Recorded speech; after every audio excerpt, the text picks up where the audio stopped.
दोस्तों को, अमीरों को खरबपति बनाने के लिए। आज जब से मोदी साहब आए, देश के अंदर आर्थिक असमानता इतनी तेजी के साथ बढ़ी कि आज अपने पिछले साल 2023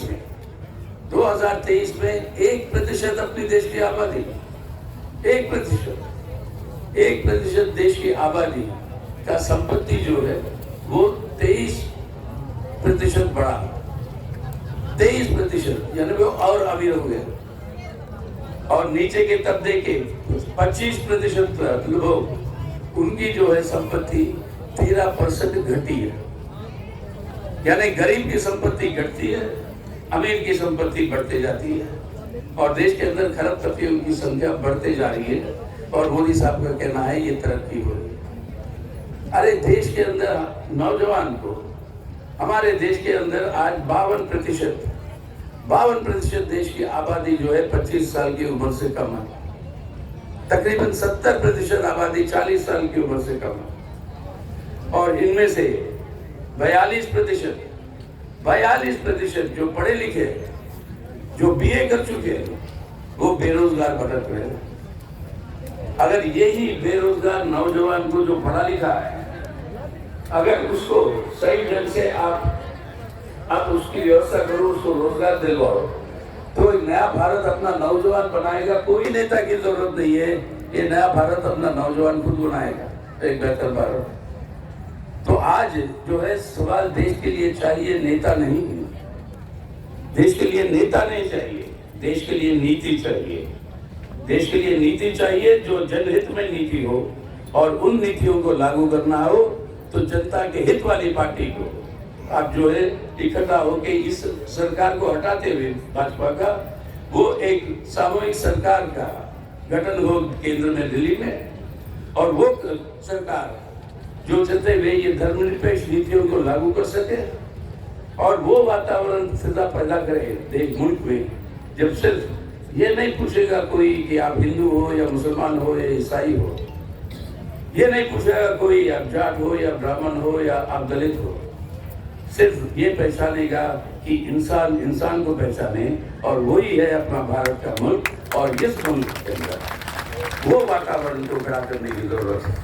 अगर वो करना है, जो ये हिंसा और ये जहरीला जो वातावरण फैला रहे हैं आज भाजपा और मोदी साहब की सरकार के चलते हुए, उस सरकार को सत्ता से दूर रखना अनिवार्य है, वरना इस वातावरण को हम बदल नहीं पाएंगे। और साथ ही साथ जनहित में आपके साधन जो आपने जुटाया है उसको इस्तेमाल करो अपने जनता की तरक्की के लिए। आज देश के अंदर साधनों की कोई कमी नहीं है, साधनों की कोई कमी नहीं है। अगर ये लूट को बंद करें आप, ये लूट जो हो रहा है अपने देश की संपत्ति का, और ये देश की संपत्ति के मालिक कौन है? मालिक आप है, हम है, देश की जनता है। ये हमारी संपत्ति, अपनी संपत्ति। सरकारें जो आती है जाती है, वो इस संपत्ति के मैनेजर है, ये संपत्ति के मालिक नहीं है। संपत्ति के मालिक है आप, हम और देश की जनता।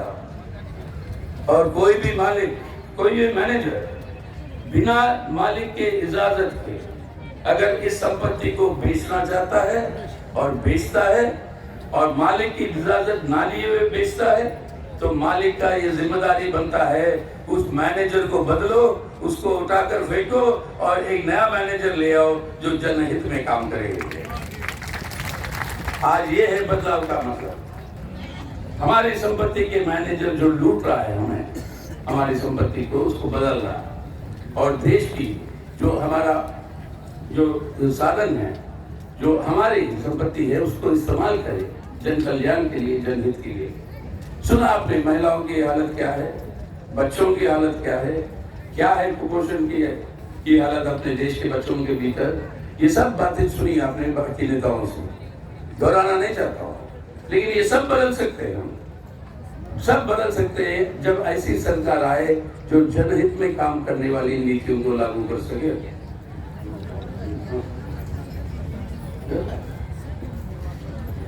में लूट जो मची हुई है उसको रोकना। मोदी साहब जब से आए पिछले 10 साल में तकरीबन 17 लाख करोड़ रुपए के कर्जे जो देश के अंदर अमीर लोगों ने बैंकों से लिए, वो कर्जों को माफ कर दिया। 17 लाख करोड़। और हमारे अन्नदाता किसान जब वो कहते हैं हमारे कर्जे को माफ करो, तो कहता कि पैसे नहीं है। यानी इनके लिए पैसे है आपके पास, और जितना 17 लाख करोड़ अगर वो माफ नहीं करते और वो पैसा इस्तेमाल करके सरकारी योजनाएं बनाते, हमारे सड़कें बनवाते, नहरें खुदवाते, जिन गांवों में पीने की पानी नहीं है वहां पे कुएं खुदवाते, अगर ये काम करने लगे तो करोड़ों लोगों को नए नौकरियों की सृष्टि होगी और करोड़ों हमारे नौजवान को वो जो है राहत मिलेगा, रोजगार मिलेगा। ये सब हो सकता है, लेकिन उसके लिए नियत चाहिए। और अगर वो नियत चाहिए तो ये सरकार को बदलना, इसलिए मैं कह रहा हूँ नेता की जरूरत नहीं है, नीति की जरूरत है। जनहित में नीति की जरूरत है, और वो है असली बदलाव जिसको हमें लाना है।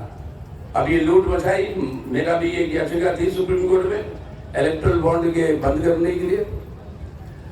सुप्रीम कोर्ट में चीफ जस्टिस महोदय ने कहा कि तुम्हारी क्या औकात है, तुम तो राजनीतिक पार्टी हो, इलेक्ट्रल बॉन्ड तो राजनीतिक पार्टियों के लिए बनाया है, तो तुम्हारी कोई हैसियत नहीं है इस केस में दाखिल होने के लिए। तो हमने कहा कि चीफ जस्टिस साहब समझ लीजिए आप कि देश के अंदर जितने राजनीतिक पार्टियां हैं उनमें से अगर कोई पार्टी यहाँ है जो ये इलेक्ट्रल बॉन्ड्स को स्वीकार नहीं किया, पहले दिन से इसको ठुकराया, ये कहते हुए ये कानूनी भ्रष्टाचार है जो अपने देश को लूटा जा रहा है, उस पर हम भागीदारी नहीं है, तो वो सिर्फ ये लाल झंडे की पार्टी और ये वामपंथी पार्टियां हैं जिन्होंने ये बात रखी। अब कोर्ट ने कहा कि भाई बताओ, इलेक्ट्रल बॉन्ड को तो रद्द कर दी, और कहा कि बताओ आज तक इलेक्ट्रल बॉन्ड खरीदा किसने और किसने कौन सी पार्टी को दिया। अब ये बात परसों स्टेट बैंक को जमा करना था चुनाव आयोग के अंदर, स्टेट बैंक ने मना कर दिया। 18 दिन चुपचाप रही, मना कर दिया। अब क्योंकि अगर ये बता देते तो पोल खुल जाता। अदानी साहब को इतने एयरपोर्ट मिले हैं और उसके लिए उल्टा वो कितने इलेक्ट्रल बॉन्ड दिए हैं, ये साबित हो जाती है। अब किसको क्या मिला और कितना उन्होंने कमीशन के रूप में इलेक्ट्रल बॉन्ड में दिया, वो सब साबित हो जाता। तो ना खाऊंगा ना खाने देना दूंगा।